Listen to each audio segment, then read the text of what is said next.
فحسبتم انما خلقناكم عبثا وانكم الینا لا ترجعون سبحان ربك رب العزة عما يصفون وسلام على المرسلين والحمد لله رب العالمين اللهم صل على سيدنا محمد وعلى آل سيدنا محمد وبارك وسلم.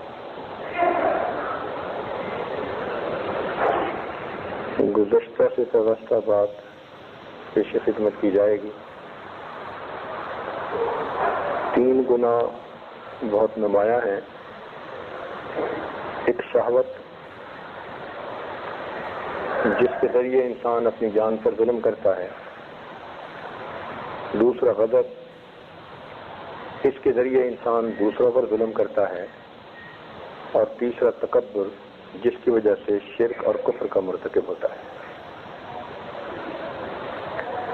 شہوت کا گناہ اگر انسان خود معافی مانگے گا تو معاف فرما دیں گے. غضب کی وجہ سے جو گناہ ہوتے ہیں ان کی معافی اہل حقوق سے مانگنی پڑے گی. جن کے دل کو دکھ دیا، جن کو تکلیف پہنچائی، جن کو ستایا، جن پر ظلم کیا، ان لوگوں سے اس کی معافی مانگنی پڑے گی. ورنہ وہ لوگ قیامت کے دن اس کے اپنے حق کا مطالبہ کریں گے. اس لیے فرمایا کہ غریب وہ ہے کہ قیامت کے دن بہت ساری نیکیاں لے کر آئے، لیکن اس نے کسی کو برا کہا، کسی کو ایذا پہنچائی، کسی کے حقوق کو پامال کیا. اب قیامت کے دن یہ اہل حق اس سے حق مانگیں گے اور اللہ تعالیٰ حق دلوائیں گے. سب نیکیاں دے دی جائیں گی، مطالبہ کرنے والے زیادہ ہوں گے. اللہ تعالیٰ مطالبہ کرنے والوں کے گناہوں کو لے کر اس بندے کے سر پر بوجھ ڈال دیں. تو فرمایا کہ نیکیوں کے انبار لے کر آیا تھا، مگر لوگوں کے حقوق ادا نہ کرنے کی وجہ سے نیکیاں تو دینی پڑ گئیں، ان کے گناہوں کا بوجھ اپنے سر پر لینا پڑ گیا. تو یہ غریب انسان ہے، قابل رحم انسان. تکبر کا گناہ جلدی معاف نہیں ہوتا. اللہ تعالیٰ فرماتے ہیں الکبریا ردائی، بڑائی وہ میری چادر ہے، اور جو اللہ رب العزت سے اس کی چادر کو چھیننا چاہے یا اس چادر میں گھسنا چاہے پھر پروردگار کا وہ ذاتی دشمن بنتا ہے. شیطان نے تکبر ہی تو کیا تھا کہ پروردگار کا اتنا اس پر غصہ ہوا کہ فرمایا فخرج منہا فإنک رجیم. اس گناہ سے بہت زیادہ بچنے کی ضرورت ہے. عام طور پر جب پیٹ بھر جاتا ہے پھر انسان تکبر کا مرتکب ہوتا ہے. خالی پیٹ والا انسان کبھی تکبر نہیں کرتا. فرعون کو اگر فاقے آ جاتے تو اس کی خدائی کا غبار نکل جاتا ہے. اس کے پاس شاہی تھی. هذه الانہار تجری من تحتی، قوم کو کہتا تھا کہ ذرا میری شان دیکھو، اتنا بڑا میرا ملک ہے، اس کے اندر اتنے دریا بہتے ہیں، اتنے ریسورسز ہیں، تم میرے بدلے میں ایک ایسے بندے کی بات مانتے ہو ہوا مہین ولا یکاد یبین. دیکھا کیسے تکبر کی باتیں ہیں، اور یہی تکبر اس نے ڈوبا. حتیٰ کہ ایک مرتبہ اس کا دل کیا کہ میں موسیٰ علیہ السلام پر ایمان لے آؤں، اور اس نے اپنی بیوی کو بھی بتا دیا. تو بیوی تو پہلے ہی نیک خاتون تھی. اس نے کہا کہ اس کام میں جلدی نہ کر، ابھی جا. یہ اپنے گھر سے چلا محل سے کہ میں آتا ہوں ملاقات کی جگہ پر. راستے میں حامان مل گیا. اور برا دوست انسان کو ڈس لیتا ہے، جیسے سانپ ڈس لیتے ہیں نا تو بندہ جسمانی موت مر جاتا ہے. کبھی کبھی برا دوست انسان کو ڈس لیتا ہے اور وہ روحانی موت مر جاتا ہے. حامان نے پوچھا کہاں جا رہے ہیں؟ کہنے لگا موسیٰ علیہ السلام پر ایمان لانے کے لیے. کہنے لگے توبہ توبہ، آپ غلاموں کا غلام بننے کے لیے جا رہے ہیں؟ اس سے تو آگے کا عذاب سہ لینا زیادہ بہتر ہے. غلاموں کا غلام، یعنی موسیٰ علیہ السلام تو ہمارے غلام بنی اسرائیل، اور جب آپ ان سے ایمان میں آئیں گے تو آپ ان کے غلام بن جائیں گے۔ بس یہ ایک بات اتنی زہریلی تھی کہ دل پہ اثر کر گئی اور ایمان لانے سے کچھ باقی۔ اس لیے کہتے ہیں کہ برے دوست سے بچو۔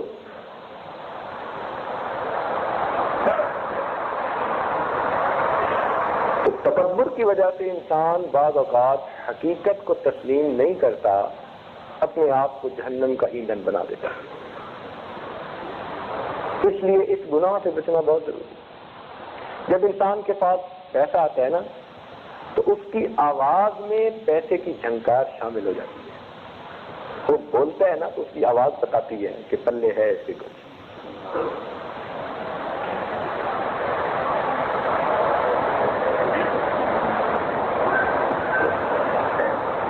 تو پیٹ بھرا انسان تکبر کی باتیں کرتا ہے۔ جس کو اقتدار مل جائے، اختیار مل جائے، وہ پھر تکبر کی باتیں کرتا ہے۔ اس لیے حب مال اور حب جاہ، حب کا مطلب ہوتا ہے محبت، تو یہ حب مال اصل میں جب مال ہوتا ہے۔ جب سمجھتے ہیں نا، فی غیابت الجب، کنویں میں ڈال دیا، تو یہ حب مال نہیں ہوتا، یہ جب مال ہوتا ہے۔ ایسا گڑھے میں گرتا ہے کہ اس گڑھے سے نکلنا مشکل ہو جاتا ہے اس کے لیے۔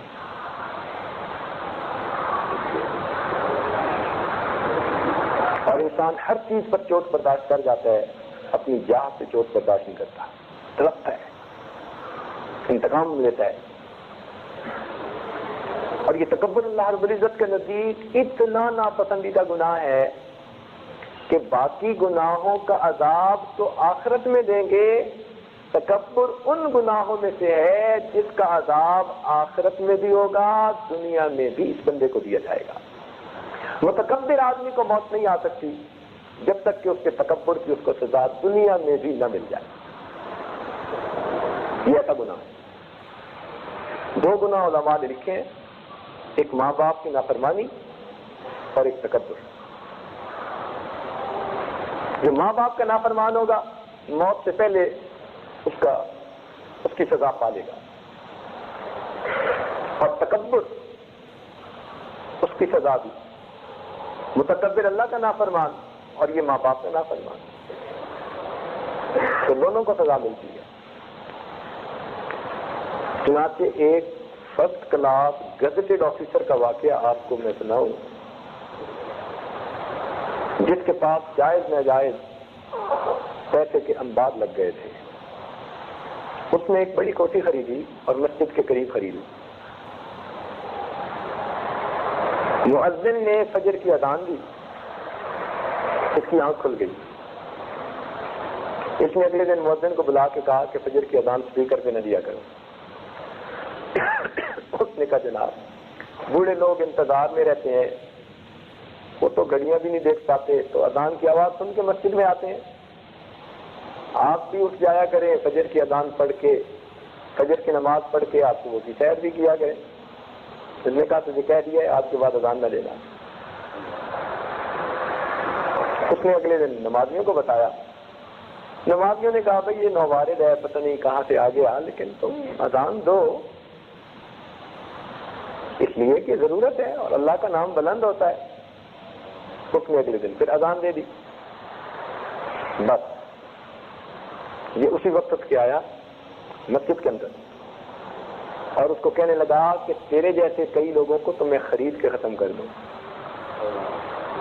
خرید کے، پیسہ تھا نا۔ اور اس مؤذن کے تھپڑ لگایا۔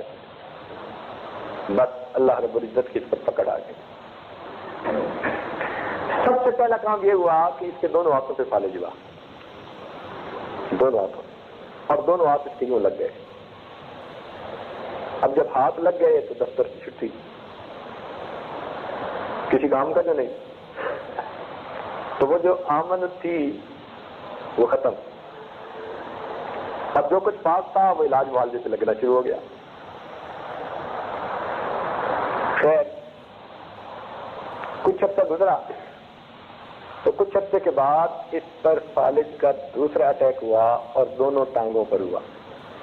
اب یہ زندہ لاش، نہ ہاتھ کام کر سکتے ہیں، نہ پاؤں کام کر سکتے ہیں، نہ اپنے کپڑے بدل سکتا ہے، نہ اپنا کھانا کھا سکتا ہے. ہر کام میں یہ دوسروں کا محتاج.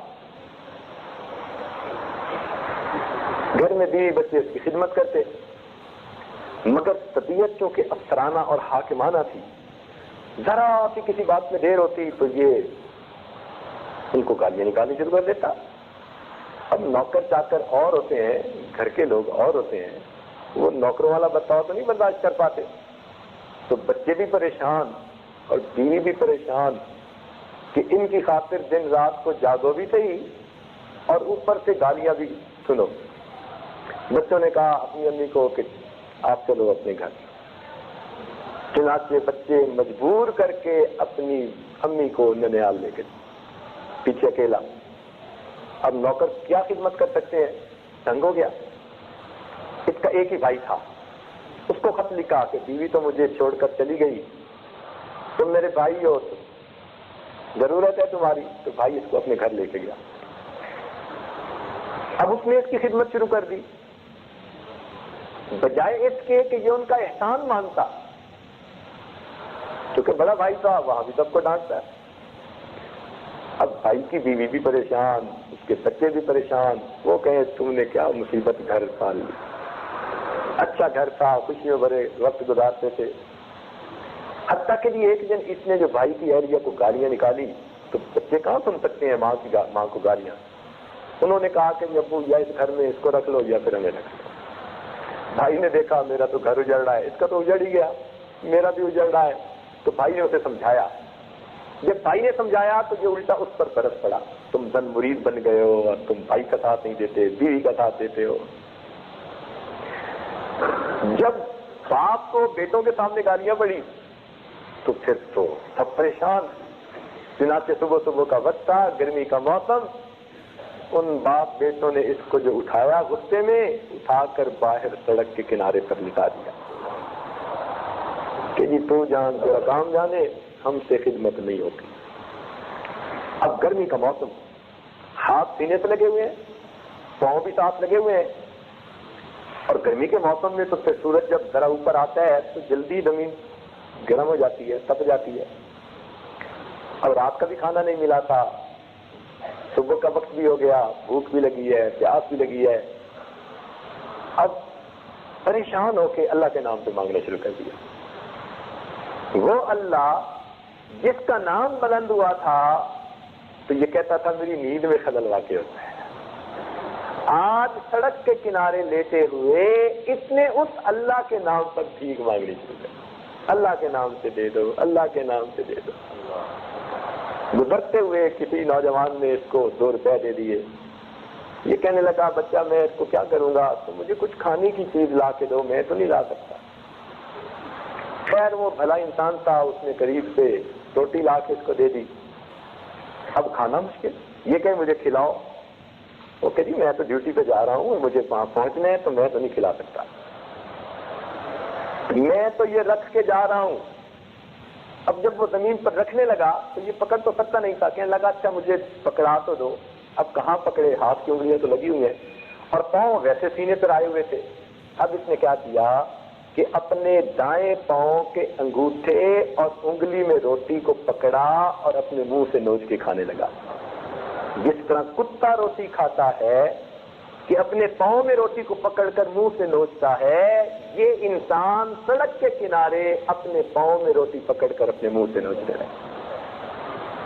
کذالک العذاب ولعذاب الآخرۃ اکبر.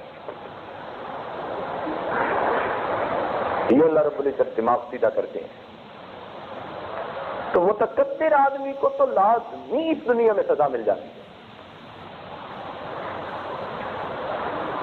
دنیا داری کی بات نہیں، دین کے معاملے میں بھی اگر کوئی عجب اور تکبر میں آ جائے اس کا بھی دماغ سیدھا کر دیتے. مفتی تقی عثمانی رحمت برکات نے تراشے میں ایک عجیب بات نقل کی. فرماتے ہیں کہ ہشام کلبی ایک بہت ذہین سمجھدار انسان تھا، نیک تھا، اچھا تھا. ایک دفعہ دوستوں میں بیٹھے ہوئے بات چل پڑی کہ یہ حافظ ہے، یہ حافظ ہے، یہ حافظ ہے، اور یہ تو حافظ نہیں فقط عالم ہے. تو اس نے ارادہ کر لیا کہ میں حفظ کروں گا. اس وقت سے لے کے قرآن پاک وہ بیٹھا اور 3 دن کے بعد پورے قرآن پاک کا حافظ بن چکا تھا. اللہ تعالیٰ نے اس کو ایسی ذہانت دی تھی. اب سارے لوگوں میں معروف مشہور ہو گیا، یہ بات پھیلتی چلی گئی، پھیلتی چلی گئی. اب اپنی بات وہ نقل کیا کرتا خود، کہتا کہ مجھ سے زندگی میں ایک ایسا اچھا کام ہوا کہ وہ بھی کوئی نہیں کر سکتا، اور ایک ایسا برا کام ہوا کہ وہ بھی کوئی نہیں کر سکتا. تو کسی نے کہا وہ کہتے ہیں نیک کام تو یہ کہ 3 دن میں قرآن پاک کا حافظ بن گیا. پھر کیا ہوا؟ کہنے لگا لوگوں نے تعریفیں شروع کر دی، ہر طرف تعریفیں ہیں، نیک اچھی باتیں ہیں. کہنے لگا میرے اندر تھوڑی سی میں آ گئی، خود پسندی آ گئی، عجب آ گیا. اور ایک محفل میں نے بھی ذرا ایسے بات کر دی کہ بھائی ہر بندہ ایسا نہیں کر سکتا جو میں نے کر کے دکھا دیا. جمعے کا دن تھا، جمعہ پڑھانے کی تیاری کرنے لگا. کہنے لگا گھر آیا، تیاری کرنے لگا، اور سنت ہے کہ ایک مشت سے زیادہ اگر لمبے بال ہوں تو انسان ان کو برابر کر سکتا ہے. صاحب ہدایہ نے اسے سنت لکھا ہے. تو کہنے لگا کہ میرے دل میں خیال آیا کہ میں بھی مشت سے اوپر جو بال ہیں ان کو ذرا برابر کر لوں.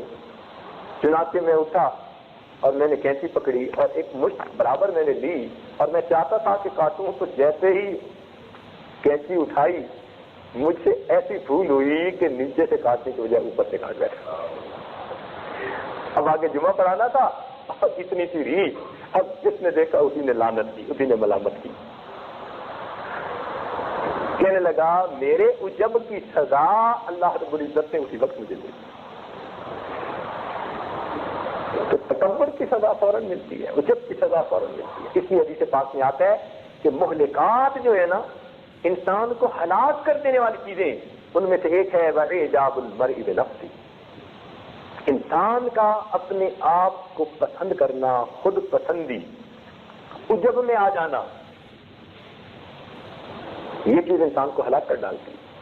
اور یہی تکبر ہے.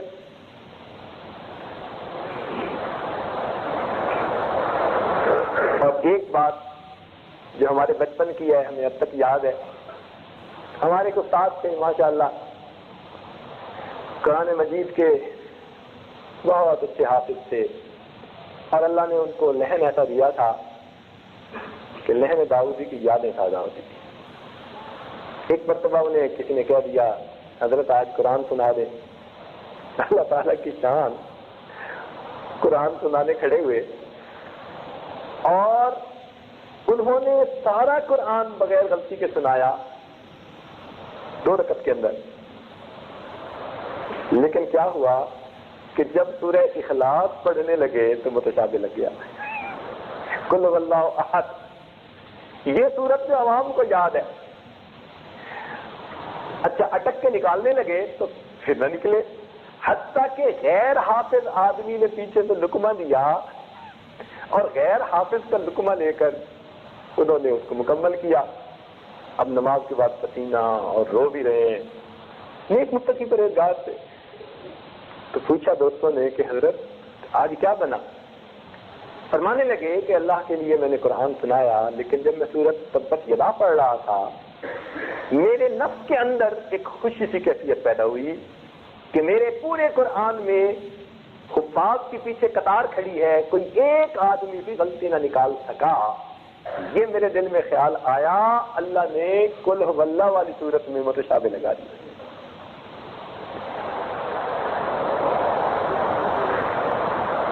اسی وقت بتا دیا کہ یہ تمہارا کمال نہیں، یہ ہمارا کمال ہے.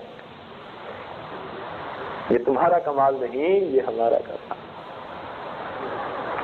تو خود پسندی کی بات جب آ جاتی ہے نا تو بس اللہ تعالیٰ پھر اسی وقت مدد دکھا دیتے ہیں. اسی لیے اللہ والوں کی تو ایسی باتوں پہ بھی پکڑ ہو جاتی ہے. ایک بات ذہن میں رکھنا، عوام الناس کی پکڑ ہوتی ہے جب وہ کبائر کے مرتکب ہوتے ہیں. عوام الناس کی پکڑ ہوتی ہے جب وہ کبائر کے مرتکب ہوتے ہیں، کبیرہ گناہ کے مرتکب ہوتے ہیں. سالک کی پکڑ ہوتی ہے جب وہ اوراد و وظائف کو چھوڑنے کا مرتکب ہوتا ہے. معلوم ہو جاتا ہے من لا ورد لہ لا وارد لہ، جس کا ورد وظیفہ نہیں اس پر کوئی واردات نہیں. اور آج تو جس سے بھی پوچھو بھائی ذکر مراقبہ کرتے ہو، کہتے ہیں جی وقت نہیں ملتا. واہ جی واہ. مجنو سے پوچھو لیلا کو یاد کرتے ہو، مجنو جواب دے گی فرصت نہیں ملتی.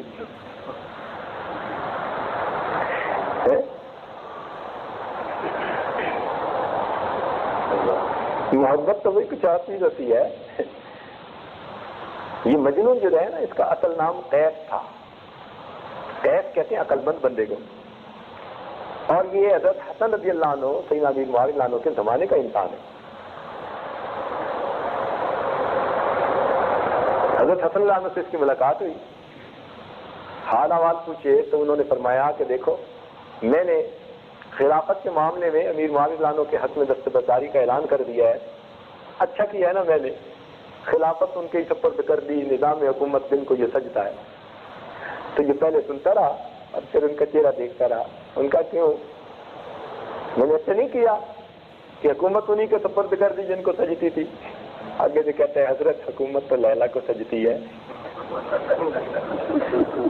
حکومت تو لیلا کو سجتی ہے. انہوں نے کہا اس کا مجنون. بس اس وقت سے قید کی بجائے اس کا نام مجنون ہو گیا. تو دنیا کا ایک، یعنی دنیا کی محبت، جھوٹا عشق، اور وہ اس کا ڈر کہ اس بندے کو اور کچھ نہیں سوجھتا.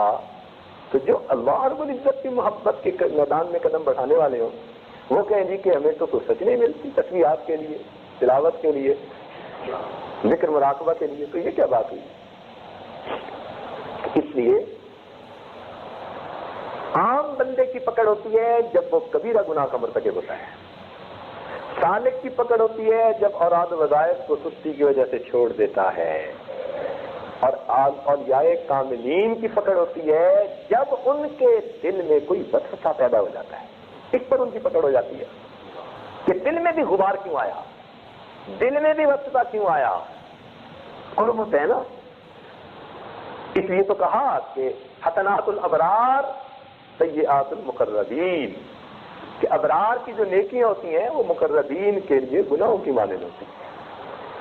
تو قرب کا مقام ہوتا ہے، وہاں دل میں بھی وسوسہ نہیں آنے دیتے کہ دل میں یہ کیوں بات آئی. آپ کے واقعہ نہیں پڑھا آپ نے حضرت شیخ الحدیث رحمۃ اللہ علیہ نے جو لکھا ہے، عبداللہ اندلسی رحمۃ اللہ علیہ کا، کہ عیسائیوں کی بستی کے قریب سے گزر رہے تھے اور خیال آیا کہ یہ کیسے کم عقل لوگ ہیں کہ جو اللہ کے ساتھ کسی کو شریک ٹھہراتے ہیں. اب دل میں یہ جو بات آئی نا کیسے کم عقل لوگ ہیں، تو اس کا کیا مطلب کہ ہم جو ایمان پر ہیں تو ہم اپنی عقل کی وجہ سے ہیں. اس بات پہ پکڑا، اس بات پہ پکڑ آ گئی. اللہ اکبر. اور پکڑ بھی کیا آئی کہ کسی نمونے کو دیکھا اور دل کی مایا لٹا بیٹھے. اب لوگوں کو کہا کہ تم تو جاؤ اپنے گھروں کو اور میں جاتا ہوں اس کے گھر کو. وہ عیسائی کی بیٹی تھی، جا کر کہا کہ مجھے نکاح چاہیے اس کا. اس نے کہا جی ہمارے پاس رہو، خدمت کرو، کچھ ممانست ہو، ہمارا تو اصول یہ ہے کہ بعد میں رشتے جڑتے ہیں. کہنے لگے تیار ہوں. تو ان کا سور چرانے پڑیں گے. کہتے ہیں چراؤں گا. چلاتے سور چراتے رہے پورا 1 سال. شبلی رحمۃ اللہ علیہ فرماتے ہیں کہ 1 سال کے بعد میں گیا کہ میں ذرا ان کا حال جا کر معلوم کروں، اس لیے کہ وہ سمجھتے تھے کہ میرے شیخ صاحب استقامت سے اللہ رب العزت کی طرف سے کوئی امتحان آیا ہے اور یہ امتحان وقتی ہوتا ہے. اللہ ان کو رسوا نہیں کیا کرتے، انجام برا نہیں کرتے. اپنوں سے ناراض بھی ہوتا ہے کوئی بندہ تو دوسروں کے سامنے تو رسوا بھی نہیں کرتا. 1 سال کے بعد پھر آئے. کیا دیکھتے ہیں کہ وہی جبہ، وہی امامہ، وہی عصا ہاتھ میں لیے، جس کو لے کر وہ کبھی جمعے کا خطبہ دیا کرتے تھے، اب اسی حالت میں کھڑے ہوئے سور چلا رہے۔ سوچا حضرت آپ تو قرآن پاک کے حافظ تھے، کچھ یاد کرنے کے بھول گیا ہوں، کوئی آیت یاد ہو؟ کہنے لگے ہاں ایک یاد ہے، وَمَن يُهِنِ اللَّهُ فَمَا لَهُ مِن مُكْرِمٍ، جسے اللہ ذلیل کرنے پہ آتا ہے اسے عزت دینے والا کوئی نہیں ہوتا۔ سارا قرآن مجید بھول گیا سوائے اس آیت کے۔ حضرت آپ تو حافظ حدیث تھے، کوئی حدیث پاک یاد ہے؟ کہنے لگے ہاں ایک یاد ہے، مَن بَدَّلَ دِینَهُ فَاقْتُلُوهُ، جو اپنے دین کو بدل بیٹھے اس کو قتل کر دیا جائے۔ اس پر حضرت شبلی رحمۃ اللہ علیہ بہت رنجیدہ ہوئے، روئے، اور اللہ نے ان کی اس رونے کو قبول کر لیا تو شیخ خود بھی رونے لگے، اور روتے روتے انہوں نے یہ بات کہی ہے، اللہ میں آپ سے ہرگز یہ گمان تو نہیں کیا کرتا تھا، اے اللہ میں آپ سے یہ گمان تو نہیں کرتا تھا کہ میں اس حال میں پہنچ جاؤں گا۔ اب جو عاجزی کے الفاظ نکلے اللہ تعالیٰ کو پسند آ گئے، اللہ تعالیٰ نے ان کی کیفیات کو واپس لوٹا دیا، اور پھر وہ انسان لاکھوں انسانوں کی ہدایت کا ذریعہ بن گئے۔ پکڑ کس پر آئی تھی کہ دل میں کیوں سوچا کہ یہ کم عقل لوگ ہیں، تو تم جو ایمان پر ہو تو تم عقل کی وجہ سے ہو یا ہماری توفیق کی وجہ سے ہو؟ تو عامت الناس کی پکڑ ہوتی ہے جب کبائر کے مرتکب ہوتے ہیں، سالکین کی پکڑ ہوتی ہے جب سستی کی وجہ سے اوراد و وظائف کو چھوڑ دیتے ہیں، اور مقربین کی پکڑ ہو جاتی ہے اگر ان کے دل میں بھی کوئی خطرہ اور وسوسہ آ کر جم جاتا ہے کہ جمنے کیوں دیا۔ اللہ اکبر۔ اس سے اندازہ لگائیے کہ اللہ رب العزت اس معاملے میں کتنے غیور ہیں۔ نبی علیہ السلام نے فرمایا انا اغیر ولد آدم، میں اولاد آدم میں سب سے زیادہ غیور ہوں، واللہ اغیر منی، اللہ رب العزت مجھ سے بھی زیادہ غیور ہے۔ تو جس نے محبت کے میدان میں قدم رکھنا ہے اس کو اللہ رب العزت کی غیرت کا خیال رکھنا پڑے گا۔ اس معاملے میں وہ بڑے غیور ہیں، قطعاً نہیں چاہتے کہ محبت کی نظر میرا بندہ غیر پر ڈالے، قطعاً نہیں چاہتے۔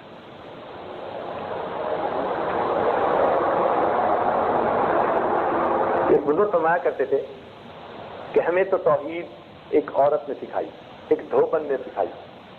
کسی نے پوچھا وہ کیسے؟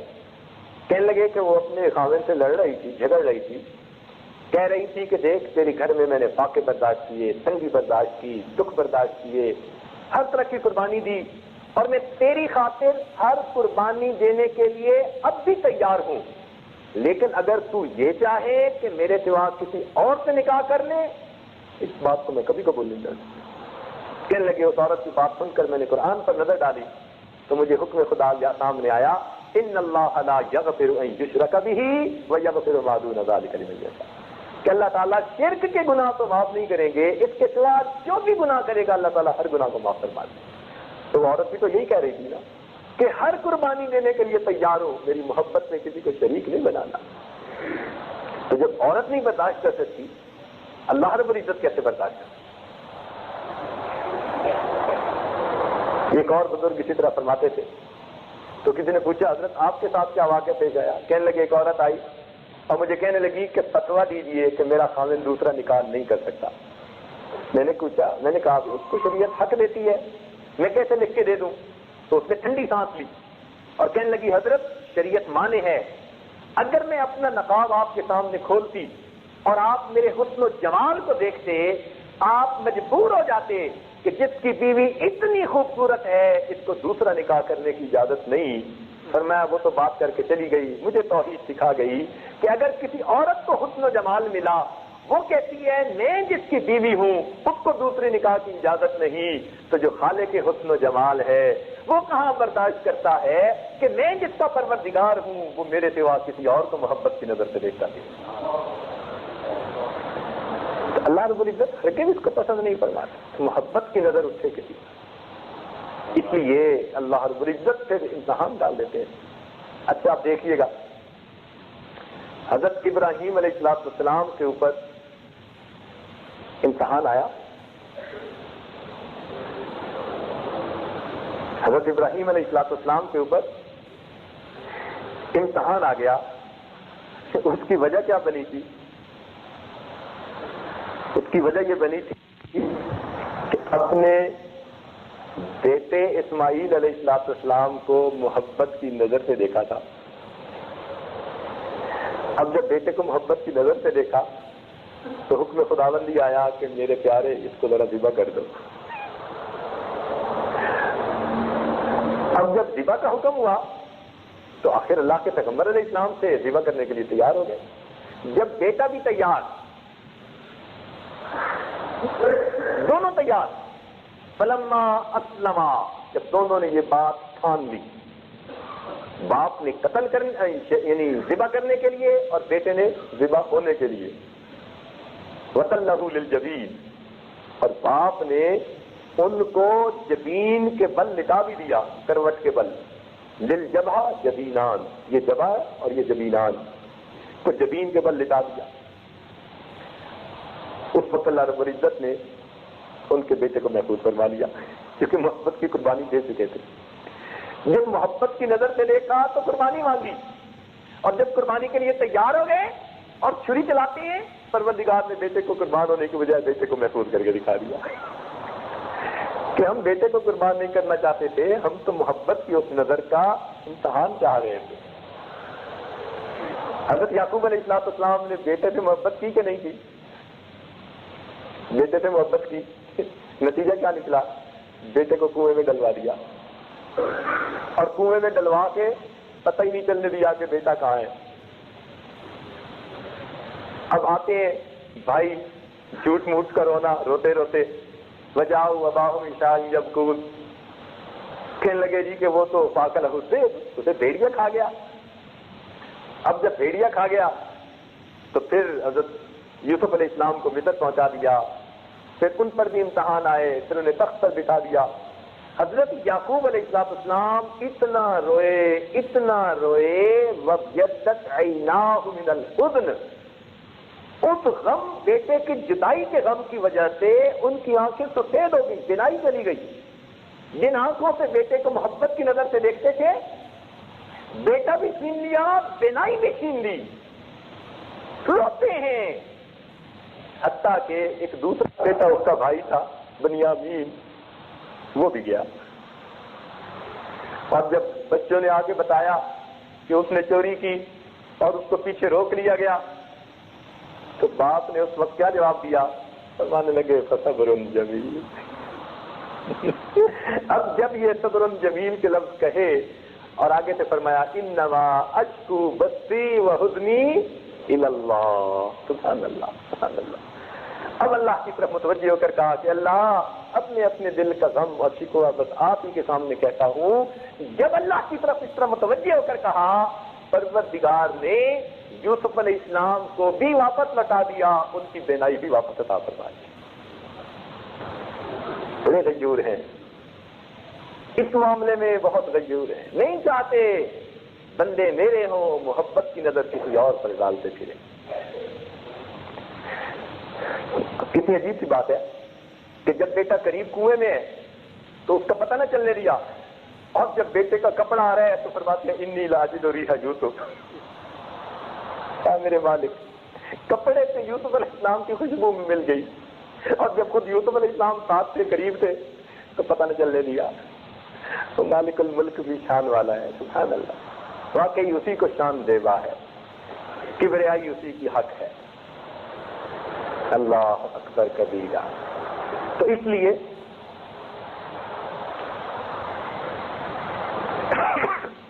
حضرت ابراہیم علیہ السلام نے بیٹے کو محبت کی نظر سے دیکھا تو ان سے قربانی مانگی. سیدنا یعقوب علیہ السلام نے بیٹے کو محبت کی نظر سے دیکھا تو ان سے قربانی مانگ لی. اور اس کے بالمقابل ایک اور بات بھی سن لیجیے کہ بی بی مریم جوان العمر لڑکی ہے، شادی کی عمر ہے. لوگوں نے کہا کہ شادی کر لیجیے، تو ان کا خیال تھا کہ میری ماں نے نیت کر لی تھی رب انی نذرت لک ما فی بطنی محررا فتقبل منی، تو اب میں اپنے آپ کو دین کے لیے وقف کر دوں. انہوں نے معذرت کر دی. لوگوں نے بڑا سمجھایا کہ شادی کر لو، ازدواجی زندگی میں محبت و پیار کی زندگی ہوتی ہے. تو سمجھانے والے کو انہوں نے کہا کہ بس میں اللہ سے محبت کر چکی، اب میں کسی اور پر محبت کی نظر نہیں ڈالنا چاہتی. اب بی بی مریم کو ترغیب دی جا رہی ہے کہ شادی کر لو، محبت والی زندگی ملے گی، وہ آگے سے کیا جواب دیتی ہیں؟ میں اللہ سے محبت کر چکی، اب میں اسی طرح اس کی عبادت میں مشغول رہنا چاہتی ہوں۔ چنانچہ وہ غیر کی محبت کی طرف مشغول نہیں ہوتی، اپنے آپ کو عبادت میں لگا دیتی ہیں، ان کے ہاتھ پاؤں اللہ کی عبادت میں مشغول، ان کی زبان اللہ کے ذکر میں مشغول، ان کا دل اللہ کی یاد میں مشغول۔ جب انہوں نے اپنے آپ کو اللہ کی عبادت میں مشغول کر دیا، پروردگار عالم نے بغیر خاوند کے ان کو بیٹا عطا فرما دیا۔ دنیا میں کبھی بغیر خاوند کے بیٹا ملا کسی کو؟ نہیں نہ ملا، نہیں نہ ملا۔ کس کو ملا؟ بی بی مریم کو۔ کیوں؟ کہ غیر کی محبت کو ٹھکرا چکی، کہہ چکی تھی کہ میں اللہ سے محبت کر چکی، میں نہیں چاہتی کہ خاوند کے ساتھ رہوں، میں عبادت میں زندگی گزارنا چاہتی ہوں۔ جس نے غیر کو چھوڑ کر عبادت کو پسند کر لیا، پروردگار نے بغیر خاوند کے بیٹا دیا، بیٹے کو بھی نبی بنا دیا، ان کو نبی کی ماں بننے کا شرف عطا فرما دیا۔ قرآن مجید میں مریم ایک سورت کا نام بھی رکھ دیا اور مریم کا تذکرہ بھی اس میں کر دیا۔ دیکھا؟ اور آگے کیا ملا؟ وعدہ فرما دیا کہ مریم تم نے میری محبت کو پسند کیا، اب میں تمہیں اپنے محبوب کے لیے پسند کرتا ہوں، لہذا جنت میں تمہیں اپنے محبوب کی زوجہ بناؤں گا۔ اللہ رب العزت اس بارے میں بڑے غیور ہیں۔ غیر کی طرف محبت کی، یہ جو ہم میلی نظریں اٹھاتے ہیں نا، ہمیں پتہ ہی نہیں چلتا کہ کتنے عرصے کی نیکیوں کا نور ظاہر کر بیٹھے، ہمیں احساس ہی نہیں ہوتا۔ اگر یہ نور ہم ضائع نہ کریں تو ہمارا دل اتنا منور ہو کہ ہمیں ولایت کے درجات نصیب ہو جائیں، لیکن کچھ ادھر گرا کچھ ادھر گرا، اس دل کے ٹکڑے کئی ہوئے، کوئی ادھر گرا کوئی ادھر گرا۔ حال تو ہمارا یہ ہے، دل پھینک بنے پھرتے ہیں، جو نمونہ نظر آیا اسی کا ہو گیا۔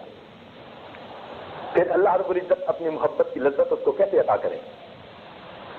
اس لیے ماں سوا سے مکمل انقطاع جب قلبی نصیب ہو جائے گا، پھر اللہ رب العزت کی محبت کا مزہ شروع ہوگا۔ جب تک وہ انقطاع نصیب نہیں ہوتا اس وقت تک محبت کا مزہ شروع نہیں ہوتا۔ اس لیے فرمایا وَاذْكُرِ اسْمَ رَبِّكَ، ذکر کر اپنے رب کے نام کا، ذکر کر اپنے رب کے نام کا۔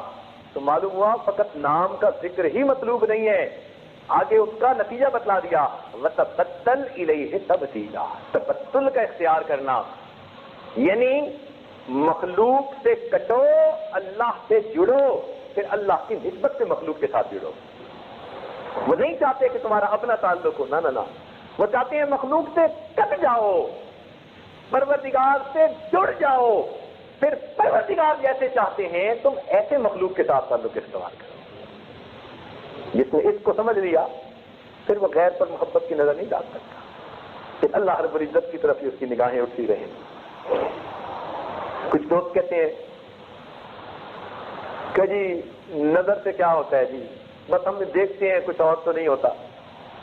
نظر ہی ابتدا ہوتی ہے، النظر سہم من سہام ابلیس، حدیث پاک میں فرمایا کہ یہ نظر یہ ابلیس کے تیروں میں سے ایک تیر ہوتا ہے۔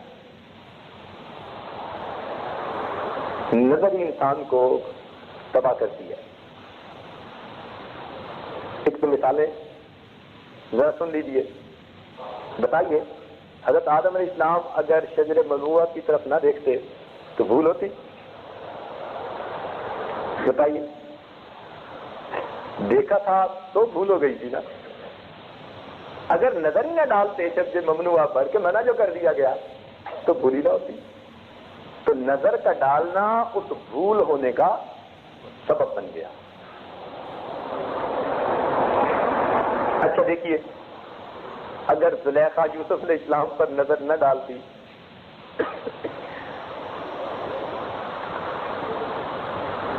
اگر زلیخا یوسف علیہ السلام پر نظر نہ ڈالتی تو پھر سارا واقعہ پیش آتا۔ وہ کہہ بیٹھی تھی صحیح تلک، تو اس کو پھر یہ ذلت برداشت کرنی پڑتی؟ نہیں نہ کرنی پڑتی۔ نظر کر بیٹھی اور اس نظر کی وجہ سے امتحان میں پھنس گئی. اگر قابیل حابیل کی بہن کو نہ دیکھتا تو اسے قتل کرتا.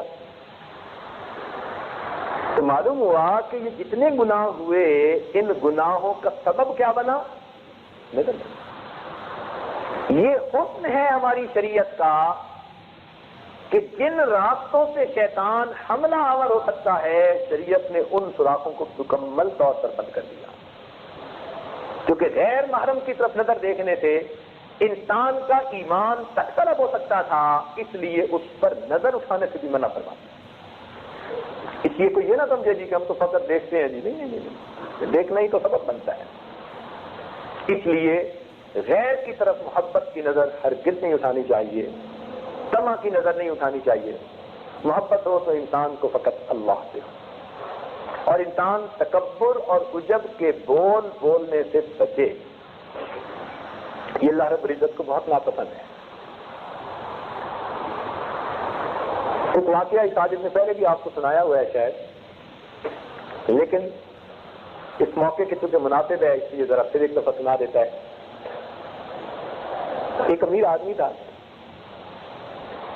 اتنی اس کی زمینیں تھیں کہ ریل گاڑی کے 3 اسٹیشن اس کی زمینوں میں لگتے تھے. یہ ریل گاڑی کا اسٹیشن بھی اس کی زمین میں ہے، اگلا بھی اس کی زمین میں ہے، اگلا بھی اس کی زمین میں ہے. اتنا نواب لینڈ لارڈ، تمہاری اوقات کیا ہے. یہ کہہ بیٹھا کہ تم پریشان پھرتے ہو آئے گا کہاں سے، اور میں پریشان پھرتا ہوں لگاؤں گا کہاں پہ. کہ چند مہینوں میں خود ایسی بیماری میں مبتلا ہوا کہ چلتا بنا. پیچھے ایک جوان العمر بیٹا تھا، اس کی جوانی تھی. اب جب وہ اربوں روپے کا مالک اور جائیداد کا مالک بن گیا تو پھر اس کو شباب شراب کی سوجی. اس عمر کی سب سے بڑی خواہش تو یہی ہوتی ہے. اور پھر اس کے دوست بھی ویسے ہی بن گئے. چنانچہ اسے سفید مٹی کے کھلونے مل جاتے، وہ ساری رات کھیلنے میں گزار دیتا. مال بھی ختم، صحت بھی تباہ. چند سالوں کے اندر لاکھوں روپے جا رہے ہیں، روز جا رہے ہیں. کسی نے دوسرے شہروں کا راستہ دکھا دیا، وہاں جانا شروع کر دیا. کچھ عرصے بعد کسی نے اس کو یورپ کا راستہ دکھا دیا. اب وہاں کے حالات جو ہیں وہ آپ لوگ سب کو معلوم ہے. اب بہنا شروع ہوا پانی دریا کی طرح. اب پیسہ اس کا، حتیٰ کہ اس کے جو بینک ریزرو تھے وہ ختم. زمینیں بکنی شروع ہو گئیں. ایک وہ وقت آیا کہ زمینیں بیچ بیٹھا. پھر ایک وہ وقت آیا کہ جس مکان میں رہتا تھا وہ مکان بھی بیچ بیٹھا، مکان کا سامان بیچ بیٹھا. پھر ایک وہ وقت آیا کہ اس کے پاس کچھ نہیں تھا. اب نشے کا بھی عادی تھا، صحت بھی خراب تھی، پیسہ بھی نہیں تھا.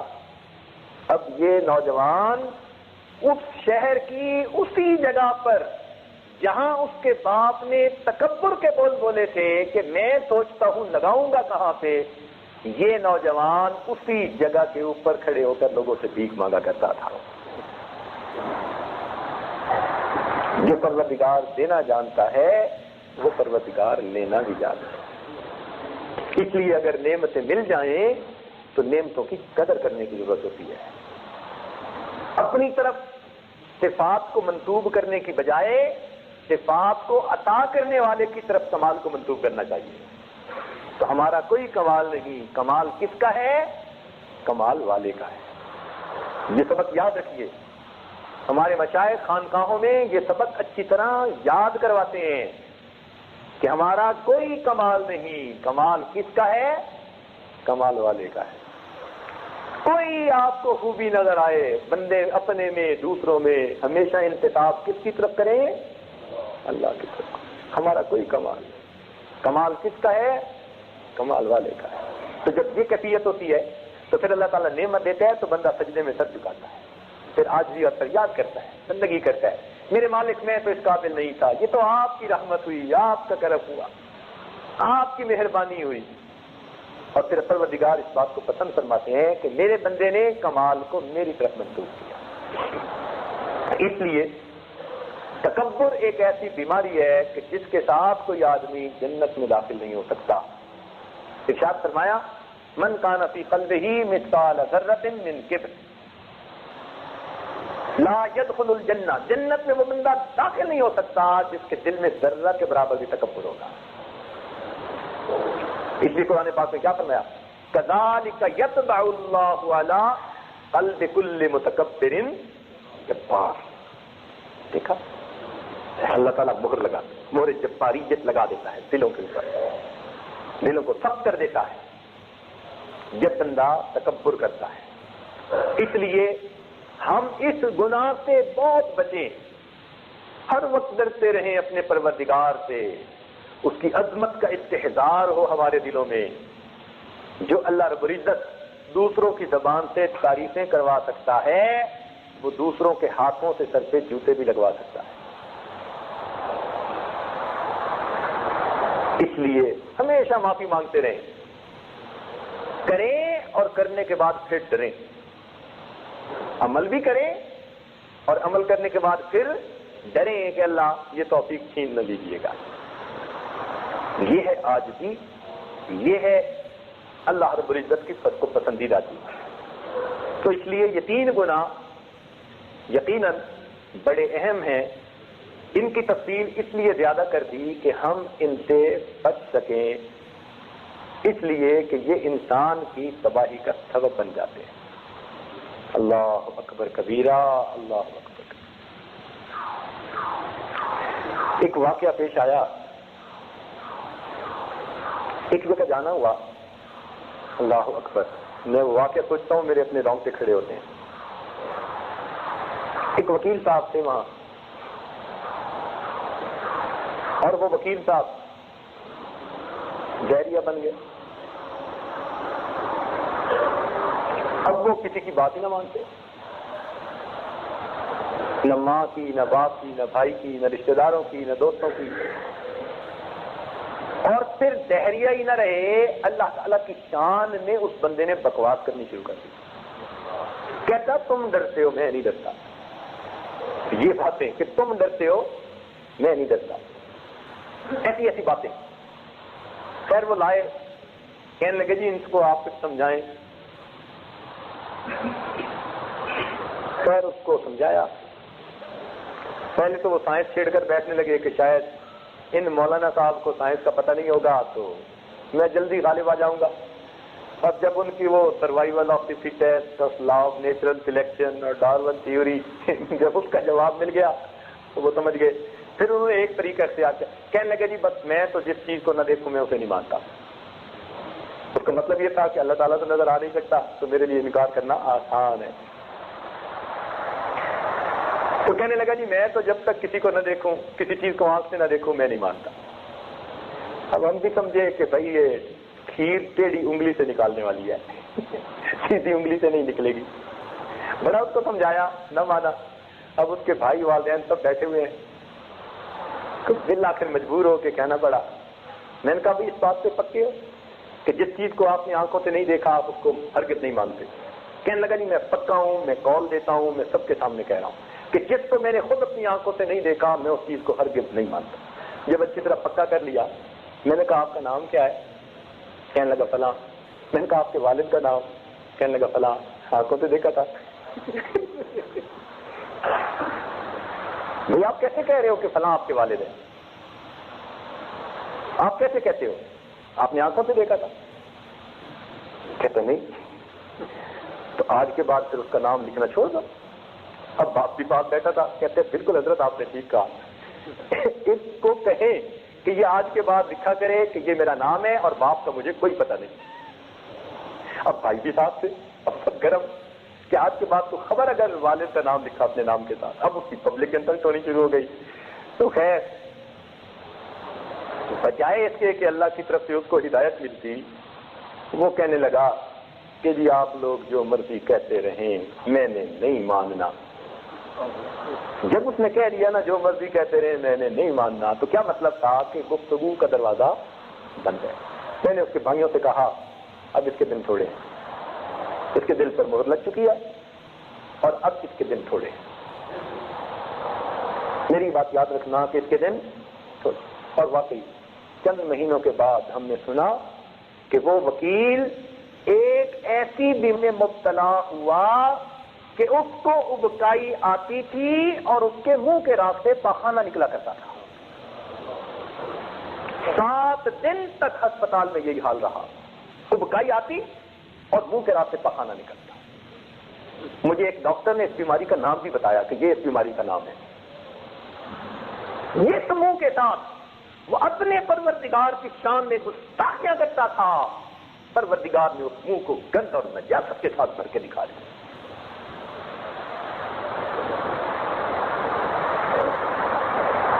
کبرت کلمۃ تخرج من افواہہم ان یقولون الا کذبا۔ جو بندہ پھر ایسی بری باتیں زبان سے نکالتے ہیں، پھر پروردگار اس کا یہ حد اشر کر دیتے ہیں۔ اس لیے ہم اللہ رب العزت کی عظمت سے ڈریں۔ ہم بندے ہیں اور بندوں کو بندگی دیوا ہے، بندوں کو بندگی دیوا ہے، بس ہم اس کے سامنے جھکیں، اپنے آپ کو بچھائیں، معافیاں مانگیں، پروردگار عالم تیری اتنی نعمتیں ہیں، ہم اس قابل تو نہیں تھے، ہماری اوقات سے بڑھ کر تو نے نعمتیں عطا کی، پروردگار ان نعمتوں کو واپس نہ لینا، اپنی نعمتوں کو اور زیادہ عطا فرما دینا۔ جب ہم اس طرح سے اللہ رب العزت کے سامنے آج بھی فریاد کریں گے تو پروردگار عالم ہمارے اوپر رحمت فرمائیں گے۔ اب بات کا خلاصہ کہ تمام گناہوں کا نچوڑ 3 گناہ بنے۔ کون کون سے؟ شہوت، غضب اور تکبر۔ اور ان 3 گناہوں کے بدلے میں اللہ نے تسمیہ میں اپنے 3 نام رکھے۔ بسم اللہ الرحمن الرحیم میں اللہ، الرحمن اور الرحیم۔ لہذا جو بندہ مختلف کام کرتے ہوئے بسم اللہ کو کثرت کے ساتھ پڑھے گا، اللہ کے 3 نام 3 گناہوں کے بدلے میں آڑ بن جائیں گے اور اس کو حفاظت نصیب ہو جائے۔ اللہ رب العزت ہمیں ان 3 گناہوں سے محفوظ فرما لے۔ وآخر دعوانا الحمدللہ رب العالمین۔ ویڈیو کے نیچے سبسکرائب کے بٹن پہ کلک کریں، بیل کے آئیکن پہ کلک کیجیے تاکہ ہر نئی ویڈیو کی نوٹیفیکیشن